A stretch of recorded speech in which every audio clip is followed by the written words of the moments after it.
Inside the Barriers, brought to you by BetDeluxe. Serious betting for serious punters.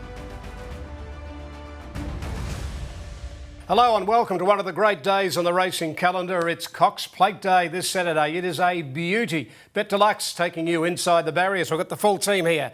Here's Cars on the left-hand side, M. Walker, and over there is the Punters Prince, Paul Sebastiani. BM, what a massive weekend of racing, and we found a star in Incentivise at Caulfield Cup. How good was it? He was amazing, and I was in awe of him, and I was so fortunate to be on course and see him do it. And the way he pulled up after the race, it looked like he could have gone around again. And the ride by Brett Prebble, completely outstanding. That's interesting to hear you say that. After the race, you watched him come back. He was good, breathing good. He was like he seems a really clean-winded horse.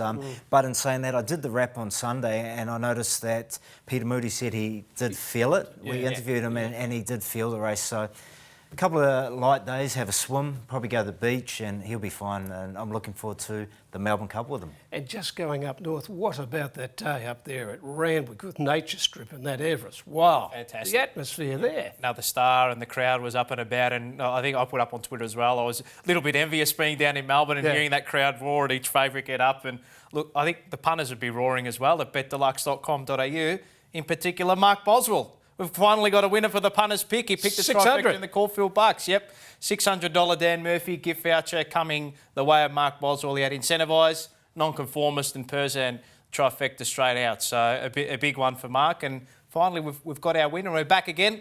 $300 gift voucher on offer. Dan Murphy's picked the trifecta in the Cox Plate in order. Make sure you leave your comments in the Facebook section. And thank you for everyone who's contributed to the comments. And look forward to doing it again this weekend.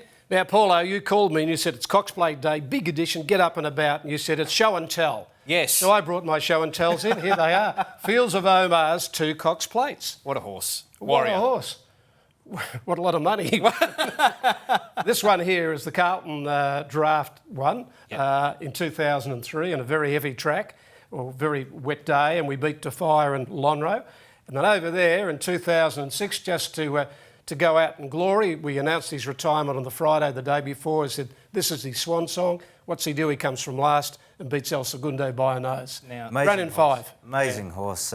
Hey, as a jockey, BM, we have sort of a rule that we don't wash our number cloths after we get given them. Sometimes we don't get them given, but when we do, after a big Group 1 race, have you washed yours? No. Oh, man, good.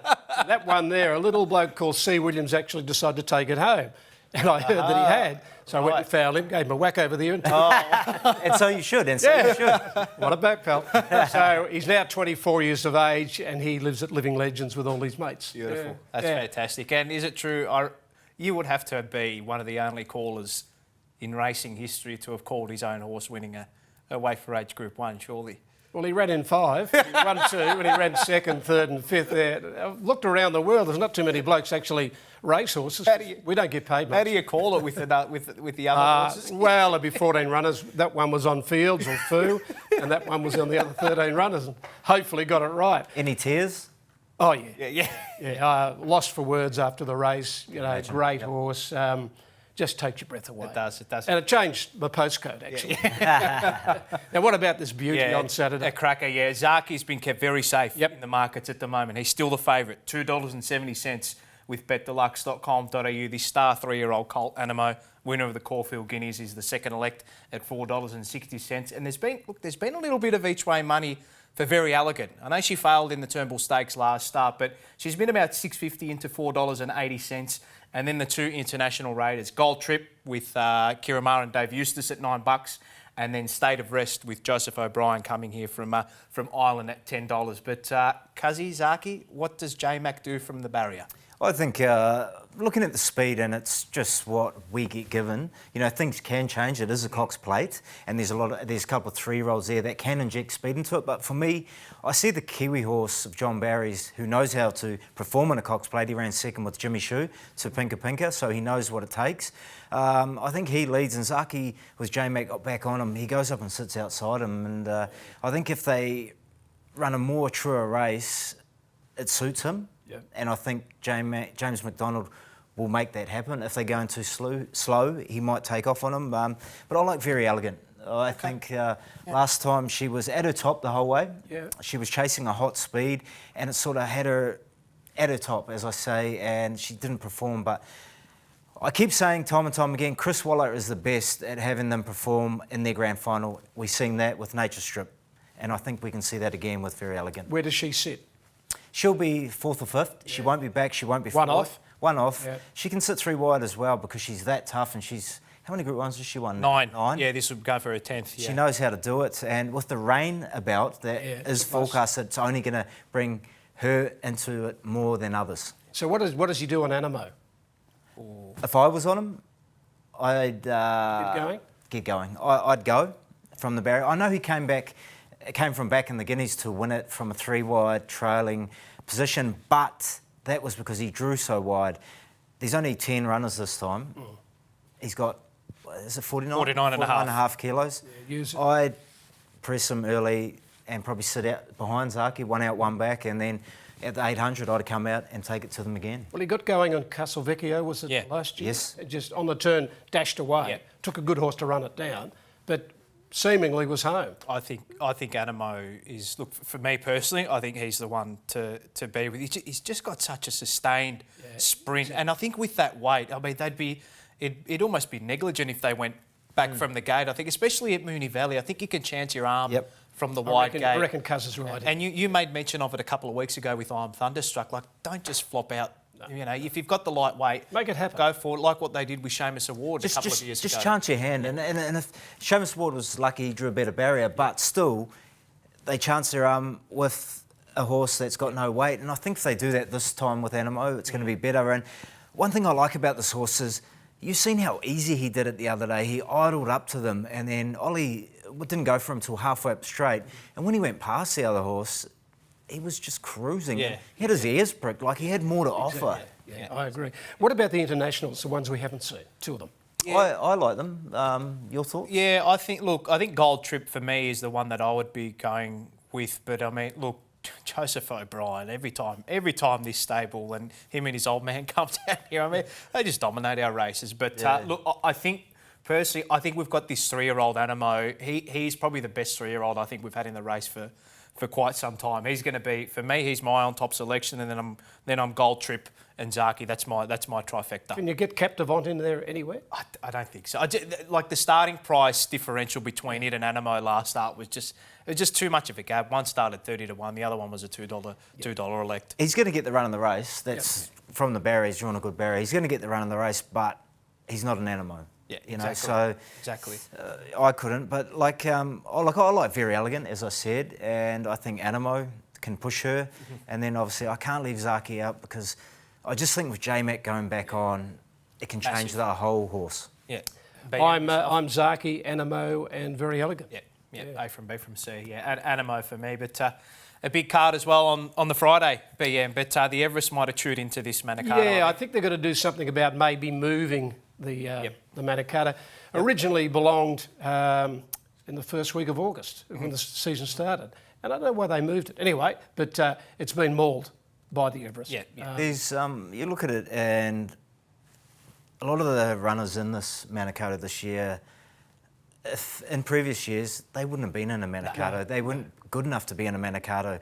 And now, like the horse of Lombardo of Price, he's a good horse and he's doing it the right way. Horse. And he's in this race because of the field that's been put in front of him. Yeah, we look at the markets as well. Savatu Excel at $4.40. He is a Group 1 winner over in Adelaide as well. His win in the Scalacci was fantastic, chasing down Dosh. He's a $4.40 favourite at the moment. Lombardo, as you said, Cuz, heavily in the market at $5. Ingratiating $5.50 as well. I think he's the weak link in the market. I know the blinkers went on last start, but he went terribly in that Danehill. He's just this whole prep, his runs. We forgave him first up at Flemington. We thought, okay, it was a pass, but then the other day, the blinkers on. I just thought it was a really abnormal run. He went poorly. Sneaky 5 at $8, and Yonka has been the subject of a little bit of each way support at $8.50. But I think this Savatu Excel has been. Obviously, Group 1's going to be a target race, but Tony and Cover McAvoy have made a habit of winning this race with Haydock over the last few years. Exactly. So I think this is the race that it's clearly been targeted at. Barrier 8, he'll sit outside the lead, will Curry, and I think he's clearly the one to beat. It's an amazing story down from Darwin, this horse. Like, he's been Darwin, Incredible. Adelaide, over those. Just one of those fairy tale stories. And how often does it happen? About every 10 years, there's something out of remote part of Alice Springs and Darwin just zooms. Yeah, I agree. And he was good the other day from a good ride with Luke Curry, by the way. He chased the hot speed with Dosh. My only worry is I think there's a bit more speed in this race, Cuz. I think he's going to have to do a lot of work to get to outside the leader, as you say, but he might not get outside the leader because a lot of those fillies from down in the weights have got speed. And as we talk about horses down in the weights chancing their armour early, they could do that in a race like this. Kick up from the inside. Because they're drawn underneath them. I like Bella Nipotina. I think she just gets the best run in the race and she can lead. She can sit second. She's proven she can come off speed. I just like her because I think she gets the suck run, but the only thing is she's going to need that luck from that barrier. But if she gets it, she can win it. Exactly. What about the Vase? Forgot you, pretty short? Yeah, $1.95 at the moment with BetDeluxe.com. He wins, doesn't he, on his Guineas run? You would think so. You would think so. I think so. He goes to the Derby. Need I say any more? He's already favourite for a Derby. Is this your ride? Hope so. I wish it would have been. I don't even look at the rides at the moment. Obviously, I'm off injured and I'm enjoying doing this with you fellas. Yeah. You know, the two cousins we got here. And the pay's about the same. So Yeah, the pay's really I good. think the one runner to potentially look out for in this Vase was probably one of the most unluckiest runs you'll see in Adelaide, Black Comb. Oh, John Allen still hasn't got out. Still trying to. It's an $8 elect at the moment. It's a second favourite, and then you've got Akihiro as well. James McDonald riding at $9. They're the only runners in single figures. Look, forgot you, Daniel Moore. He's one of the informed jockeys of Victoria at the moment. Has to go on top, but I think Black Comb is the improver in that race, boys. What about the Phillies Classic? Yeah, fantastic race, this one coming up as well. Heresy, our favourite at the moment, at around about that sort of $3.40 quote. Then Fortunate Kiss, who was, I mean, we all saw how unlucky she was. She's mine and 1,000 guineas, yeah. Her last two runs, she's been unlucky. Yeah. And then the runs before that, she's won, but looked like she was going to be unlucky. She seems to, through the grades, she was able to get herself out of trouble, but now up against the elite class, she needs all the luck. If she gets it, she can win this race. Yeah, it's racing in restricted Change of rider, Daniel Moore, as you just spoke about. Exactly right, yeah. Maracana at $6 in this race, What a Fox, $8, and Vianello finally getting that elusive second win of her career last start with D. Oliver on board. But for me, Heresy, she's going to be my best of the weekend. Started shortest in the lead up, which is the 1,000 guineas, and I think that's the form race to look out for here. But Fortunate Kiss has been the subject of some good support as well. Moonee Valley Gold Cup. I'm a bit keen about Pondus. He led in the big one at Flemington last start. Was found wanting late, but he was first up for 14 weeks. Yeah. Remember when he was a good thing beaten in the Bendigo Cup this time last year? Correct. Ran second, then ran second in the Queen Elizabeth. Then he went back home. He's back again. I reckon he strips a little fitter and could lead and get his way into the Cup. Yeah, and that Bart Cummings was a brutally run race as well. Yeah. He's a $4 elect at the moment. Floating Artist is the favourite. You've got to let him run, don't you, Cuz? Agree. He held on for too long the other day. I could see what they were thinking about. They thought it was a race that they just go out and win and then obviously run in the qualifying for the Caulfield Cup. But the kid just sat for too long. Too pretty. Yeah. Too pretty. Should have. Stayers, sprinters, Cuz, sprinters can quicken off the mark, whereas stayers, they need to build. He never got a chance to build. Yeah, exactly. Plus a 550 kilo animal trying to push button on a stayer as well. I think Floating Artist and Pondus are clearly the ones to be with. That's what the market's saying. But I think Teo Nugent's going to ride a much quicker race and actually get the horses behind him chasing from a long way out. If you've got the fitness on your side, use it. Yep. Especially at a track like Moonee Valley. If you can get them out chasing on that tight turning track and pinch a margin just before the home straight, I think it could be the one. But Harpo marks as well at $5.50. But Pondus for you, BM.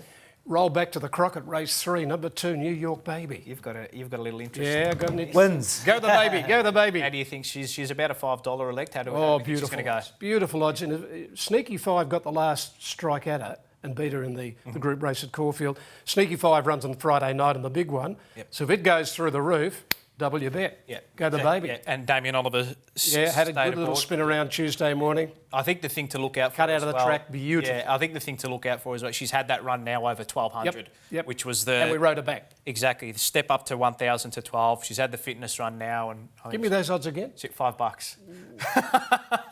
I'm not tipping against it, Cuz. You'll give me a hiding, so I'm not tipping against it. Get aboard the bus. New York Baby, big one. Best of the weekend, BM? Go with New York Baby, race 3, number 2. My heart's not leading. BM, Cuzzy, if you had to pick pick one to circle your pen around? I'm going to go, and I've been against him this prep, but I'm going to go to Elephant in the mile. Okay. It's a mile. Okay. I reckon he's won at the course already, as we've seen, and there's a little bit of speed, so I reckon if you can follow that speed, you'll see comeback from that horse. So Elephant and Ryan Ostras go head-to-head. My best of the weekend is going to be Heresy BM in the Phillies Classic. I think she's going to run a fantastic race. And again, with the punters pick, don't forget, leave your trifecta picks in the comments section here on Facebook for the Cox Plate. $300 Dan Murphy's gift voucher on the line if you can pick the trifecta one out. tips.betdeluxe.com.au to check out all my handiwork this weekend, and make sure you log into your BetDeluxe accounts to have a great day, boys. Specials. Enjoy. Happy punting, and hopefully the best of the weekend gets up. We've been in good form. I'm Thunderstruck, Gunstock. Hopefully we can I haven't. get over the line. You'll come. But I'm a jockey. We're the worst tipsters. Your centre's broke. Good on you, lads. There we go. Inside the barriers with BetDeluxe. Serious betting for serious punters. Gamble responsibly. Inside the Barriers. Brought to you by BetDeluxe. Serious betting for serious punters.